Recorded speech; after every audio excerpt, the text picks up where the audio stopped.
saw purple and green lights fly past them at full speed. Cheng asked her what was wrong, and she replied that she just saw two people flying by, guessing one of them seemed to be Ningfeng. Cheng, skeptical, remarked that the flight scroll costs thousands of crystals, which a poor guy like Ningfeng couldn't afford. He also questioned what Ningfeng was doing at the class transfer hall since he had just awakened. She sternly warned Cheng that if he ever spoke ill of Ningfeng again, she would make him regret it. Cheng stepped back in fear, wondering why he always brought up a worthless loser, and what was wrong with him compared to Ningfeng.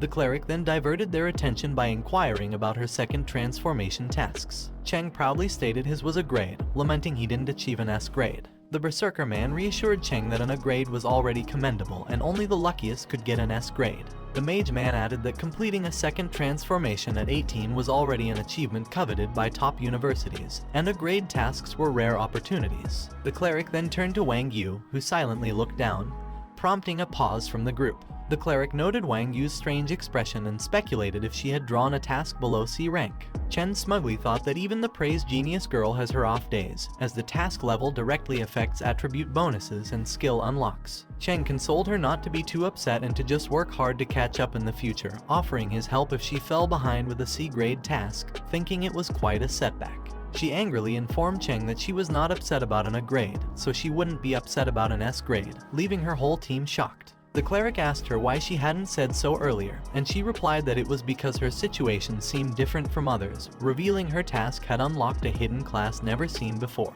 Raising his voice, asked her how it was possible. He pointed out that when she awakened, her profession was already determined and mentioned he had never heard of hidden professions being triggered during a profession change. He also asked if she might be mistaken. A few moments before, Wang Yu was inside the transition formation when the system revealed that the profession advancement system had detected the possession of a key item, the Vanguard emblem. This item could advance her original profession from Swift Archer to Shadow of the Vanguard, with the profession change task undergoing corresponding changes. Consequently, her current profession, Swift Archer, advanced to Shadow of the Vanguard, and the system inquired if she wanted to proceed with the advancement. She wondered what was happening and why such an interface existed, but then remembered the Vanguard emblem was a gift from Ningfeng. Surprised by its effect, she pondered whether Ningfeng had known about this advancement. Gratefully accepting the advancement, she thanked Ningfeng for his gift. She explained to the cleric how it happened, prompting the cleric to question how she could make such decisions casually. Cheng, interjecting loudly, asked what Shadow of the Vanguard was, expressing skepticism about the profession change system and cautioning her that a wrong choice could ruin her life. She firmly told him not to worry about her affairs. He insisted he was concerned for her well-being, but then the conversation was joyfully interrupted by the Berserker, who expressed envy and inquired how someone could obtain a 5-star hidden profession and still advance. The cleric, too, expressed a wish for a childhood friend like Ningfeng, leaving Cheng shaking with anger on the side.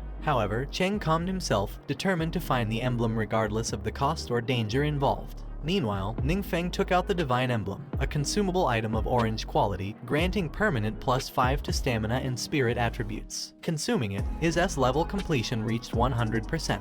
The system then indicated that his profession change had begun. He laughed happily, not only because of the significant attribute increase but also because new passive skills were added to him. He wondered about the level of mastery he could achieve in the precise manipulation of a forbidden spell. The system revealed he had gained a passive skill, Mastery of Darkness, which greatly increased his control over the power of darkness, allowing him to accurately manipulate forbidden spells. He was shouting, thrilled about trying it out next time, while Duan waited for him outside. Suddenly, someone appeared. It was Quang Lan, wondering if Duan was the fighter she had met last time and why he was with Ningfeng. She then noticed that Duan seemed to be guarding Ningfeng and remembered that, according to intelligence investigations, Duan, despite his young age, already possessed the strength of a 4th transformation. Even on a national scale, Duan was considered a rare and strong individual. However, according to her staff, when they entered, the fighter Duan always followed behind Ningfeng, showing a very respectful attitude. She then tells Kai Wai that her student is not simple and that it is up to her next. Kai Wai responded that she shouldn't worry because she would go and confirm with Ningfeng herself. She believed that Ningfeng would never become their enemy. A moment later, he was walking outside with Duan, happily chatting when someone called him from behind. He was surprised to see his teacher, Kai Wai. He then told her that he remembered she had called him earlier and asked if there was something she needed. She replies that there indeed was something she wanted to know about him. Upon hearing this, Duan calls him boss and says he'll wait for him over there, leaving him surprised when Kai Wai asks why Duan calls him boss. He He awkwardly laughed and told her not to mind Doon because he was joking. She asked him if it was true that he had completed the first transformation, leaving him confused and without an answer. He was surprised because, although he hadn't expected to keep his power a secret, it had been discovered too quickly. He knew that his teacher, Kai Wai, had always taken care of him and was one of the few people he could trust. Believing she wouldn't harm him, he replied affirmatively and told her that explaining it was a bit complicated, so he didn't want too many people to know.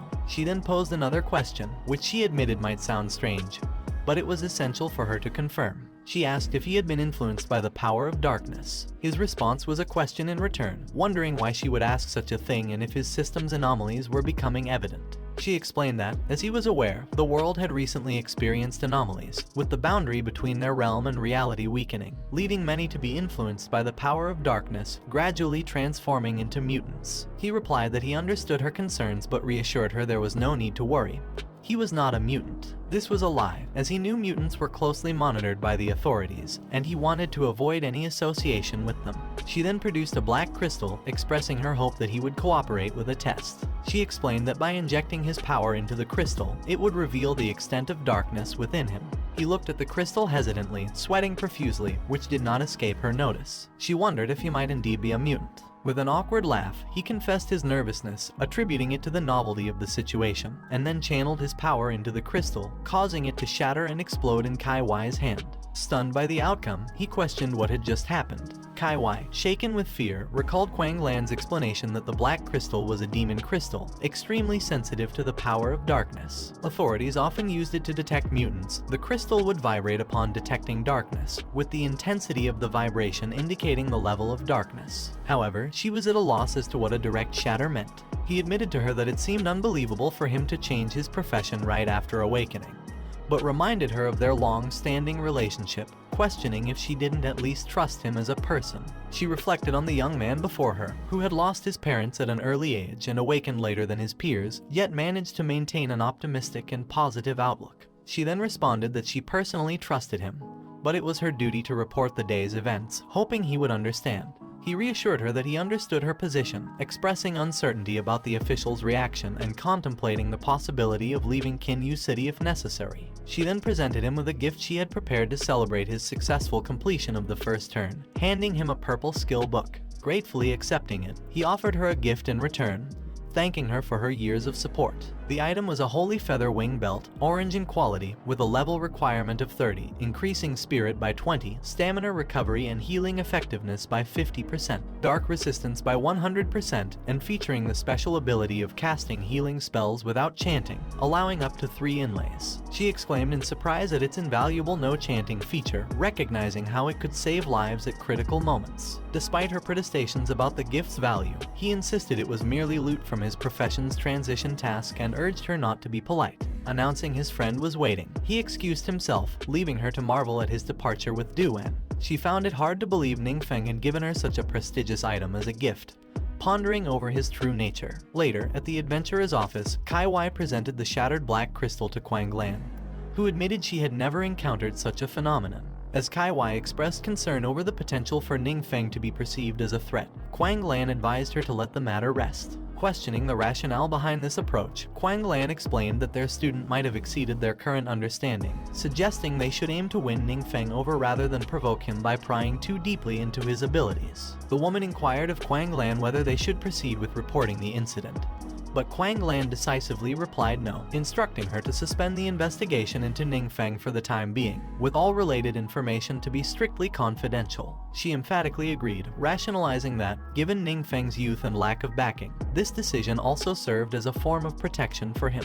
Quang Lan suggested that since Ningfeng preferred to keep his secrets, their attention should shift towards the martial artist. Moreover, with recruitment season underway, adding another strong individual to their ranks could only be beneficial. Meanwhile, at Ningfeng's residence, Duan noticed Ningfeng's subdued mood and inquired about the cause. Ningfeng shared that his teacher, Kai Wai, had messaged him about the cancellation of his investigation. When Duan wondered if that was good news, Ningfeng acknowledged it was, yet he expressed concerns about leveling up in the future. He noted that every time he disrupted a mystery realm, it created significant disturbances, drawing unwanted attention from the authorities. Such scrutiny, he feared, could lead to complications. Duan marveled at Ningfeng's unique problems, musing that they were indeed the concerns of someone extraordinary. He suggested focusing on leveling up in unrecorded mystery realms, pointing out the emergence of numerous new realms due to world anomalies. Some were beyond the authorities' control due to resource constraints, while others were under the sway of malevolent forces. Ningfeng saw merit in this approach and inquired if Duan had any leads on such realms. Duan confirmed he had information on two and could procure more, given Ningfeng's needs. Agreeing to rely on Duan's assistance, Ningfeng considered this strategy more practical than navigating challenges as a student. He also planned a visit to the trading post the following day to sell his loot, viewing it as an ideal opportunity for a respite. Confident in his enhanced forbidden spell capabilities, Ningfeng felt no concern about lagging in his progress compared to others. Later, at the Express Hotel, Duan was making his way to the entrance. He hadn't realized it was already evening after returning from Ningfeng's place and decided to spend another night at the hotel. He planned to look for a place to rent the next day. Upon entering the hotel, a man greeted him warmly, prompting Duan to inquire about the man's identity. The man introduced himself as Zhang Jai, the mayor of Kinyu City, and expressed his gratitude to Duan for his assistance during the recent Mystery Realm invasion.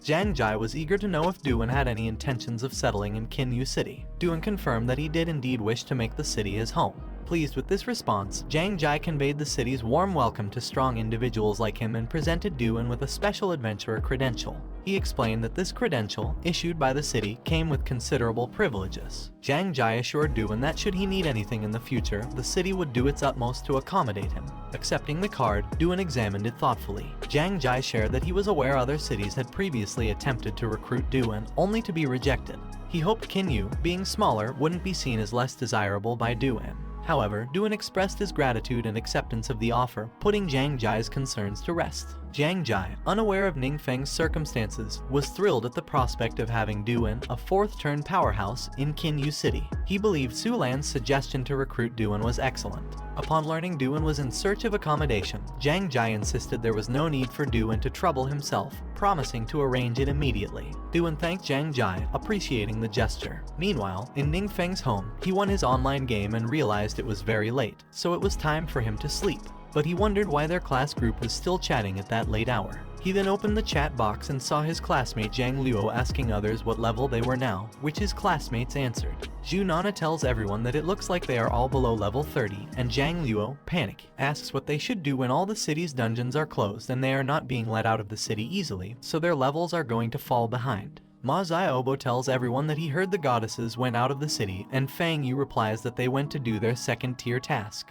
But they should not talk about it because if they have the ability at tier 1, they can also go out. He knows that those classmates of his awakened at the age of 16 and wanted to participate in the college entrance examination, which requires reaching tier 1 or above, and he didn't expect to surpass them in just a few days. He then read in the chat box that Lai Daning tells everyone that while they are worrying, there are people with a better mentality than them, and some people are playing games until now. Lai Daning then mentioned him. He knows that it was another admirer of Wang Yu and wonders if Lai Daning saw the updates on his account and what business it is of theirs if he plays games. He then saw his teacher Kai Wai telling Lai Daning to mind his own business and not to worry about others, making Lai Daning delete his messages. He laughed victoriously and shouted that his teacher, Kai Wai, was really considerate. He then looked back to the chat box when a message popped up and saw that Ma Ziobo sent news about multiple places experiencing dungeon invasions, causing serious casualties, and tells everyone that he heard some cities have completely fallen, occupied by monsters. The safe zones are useless, and others are out of control mutants. Zhang Luo responded that it was there too, but later he heard it was an unknown big shot who drove the monsters away. Lai Daning asks if they have such a powerful hidden big shot in Kinyu City, and Zhang Luo replies that the sense of security is suddenly full. Lai Daning then says that if he knew who that big shot was, he'd go bow down to him as his grandfather. He shouted that before, he had only heard Kai Wai and Duan talk about the world anomaly, so he didn't expect it to be that serious, and then he begged not to ruin it for him because he has just started enjoying a few good days. He thinks it was a pity about the monster last time, otherwise he would have killed it, making the demon inside the pendant sneeze and ask why he suddenly felt scared. The next day, at the Yuancheng trading post, Yang Xin, who was injured last time, was back to work. The lady saw her and asked her how someone could come to work without fully recovering from injuries. She stutteringly replied that she was not badly hurt and she was fine now, but the lady told her that while she was saying she was fine on the surface, she was actually wanting to climb the high branches as soon as possible in her heart. She shouted at the lady that she was not, but the lady told her that it was too bad because her high branch was just a petty thief who didn't know any better. Ning Feng, she said, had actually stolen from a 4th transformation strongman and had probably been crushed to